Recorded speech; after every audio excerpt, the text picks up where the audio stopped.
Ao falar sobre o pecado, geralmente pensamos em transgressões graves, como o adultério, o homicídio e a blasfêmia contra o Espírito Santo. No entanto, existem outros pecados que, embora igualmente desagradáveis a Deus, muitas vezes são ignorados ou vistos como menos importantes, pois se tornaram parte do nosso dia a dia. Mesmo assim, a frequência com que esses erros ocorrem em nossa rotina não reduz sua seriedade aos olhos de Deus. A Bíblia nos alerta claramente: aquele que vive no pecado pertence ao diabo, pois o diabo peca desde o princípio. O Filho de Deus se manifestou justamente para destruir as obras do diabo. É crucial compreender que todo pecado tem consequências, pois nos distancia da presença de Deus e nos leva à morte espiritual. Por isso, reconhecer e arrepender-se de nossos erros é essencial. Primeiro pecado, a mentira. Salomão, em seus provérbios, escreveu: O Senhor odeia os lábios mentirosos, mas se deleita com os que falam a verdade. Muitas vezes pensamos que uma pequena mentira aqui e ali não é tão grave. Mentimos no trabalho, escondemos algo de nosso cônjuge, enganamos um amigo. No entanto, a mentira é algo terrível. Destrói relacionamentos, causa injustiças e pode até levar à morte, como foi o caso de Ananias e Safira. A Bíblia relata que esse casal contribuía para o sustento da igreja após a ressurreição e ascensão de Cristo. Em uma ocasião, venderam uma propriedade e decidiram doar parte do dinheiro, mas esconderam isso de Pedro. O Senhor revelou a mentira ao apóstolo, e o desfecho foi trágico. A história mostra a gravidade de uma simples mentira. Portanto, abandone esse pecado, pois o Senhor detesta a falsidade. Escolha Cristo, o caminho, a verdade e a vida. Segundo pecado, o egoísmo. João, em uma de suas cartas, disse: Nisto conhecemos o que é o amor. Jesus Cristo deu a sua vida por nós, e devemos dar nossa vida por nossos irmãos. Se alguém tiver recursos materiais e vendo seu irmão em necessidade, não se compadecer dele, como pode permanecer nele o amor de Deus? Filhinhos, não amemos de palavra nem de boca, mas em ação e em verdade. No meio da correria da vida, é fácil cair no pecado do egoísmo. Estamos tão preocupados com nossas próprias questões que esquecemos daqueles que estão desamparados e precisam de ajuda. Muitos pensam: aquele ali, sofrendo na esquina, não é meu problema. Alguém vai ajudar. Essa atitude desagrada profundamente a Deus. De nada serve se dizer cristão sem praticar os ensinamentos de Cristo. Caso contrário, seremos como os religiosos da parábola do bom samaritano, contada por Jesus em Lucas 10, onde um homem ferido é ignorado por religiosos, mas auxiliado por um samaritano, considerado inferior. O egoísmo revela a ausência do amor de Deus no coração. Terceiro pecado, a inveja. Paulo nos adverte: se vivemos pelo Espírito, andemos também pelo Espírito. Não sejamos presunçosos, provocando-nos uns aos outros e invejando-nos uns aos outros.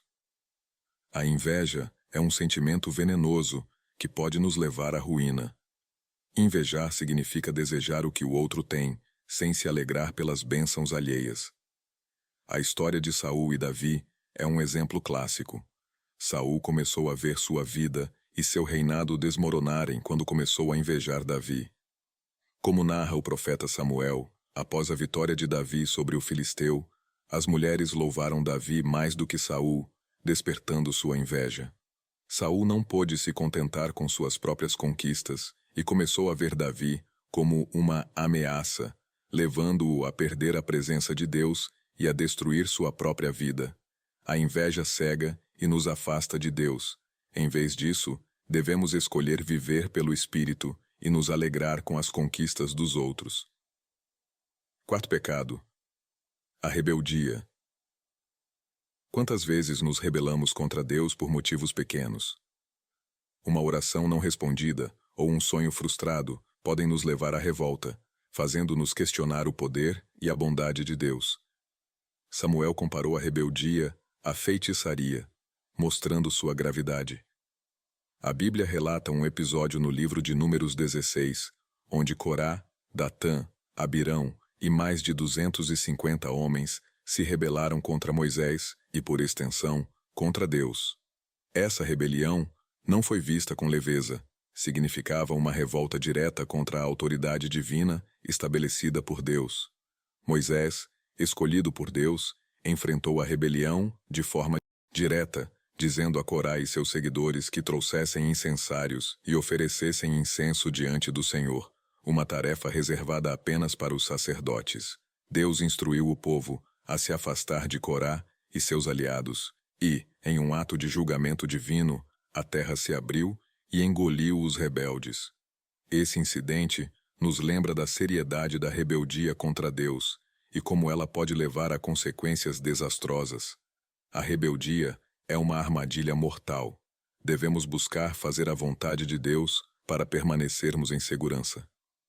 Esses são 4 pecados que desagradam profundamente a Deus. Embora haja muitos outros, escolhi focar nestes devido à sua prevalência em nossas vidas. Se você se reconhecer praticando algum deles, é importante abandoná-los o mais rápido possível. O Senhor nos ama profundamente e deseja que vivamos em comunhão com Ele. Portanto, peça perdão por suas falhas e creia que só Deus pode transformar sua vida. Abandonar os pecados e buscar uma vida alinhada com os ensinamentos divinos é essencial. Lembremos que a Bíblia oferece muitas orientações para este caminho de transformação e redenção. Em Tiago 4, versículo 8, somos incentivados a nos aproximar de Deus. Aproximem-se de Deus, e Ele se aproximará de vocês. Esta é uma promessa poderosa que garante a presença de Deus em nossas vidas quando buscamos o seu rosto. Além disso, em 1 João 1, versículo 9, encontramos uma verdade reconfortante sobre o perdão. Se confessarmos os nossos pecados, Ele é fiel e justo para perdoar os nossos pecados e nos purificar de toda injustiça. Esta passagem nos lembra que, independentemente dos pecados que tenhamos cometido, temos um caminho para a restauração e o perdão através da confissão sincera e do arrependimento. Em Romanos 12, versículo 2, Paulo nos adverte sobre nos conformarmos com o mundo e nos incentiva a transformar nossa mente. Não se amoldem ao padrão deste mundo, mas transformem-se pela renovação da sua mente para que sejam capazes de experimentar e comprovar a boa, agradável e perfeita vontade de Deus. Isso nos encoraja a buscar uma perspectiva alinhada com os valores divinos, em vez de nos deixarmos levar pelas influências mundanas.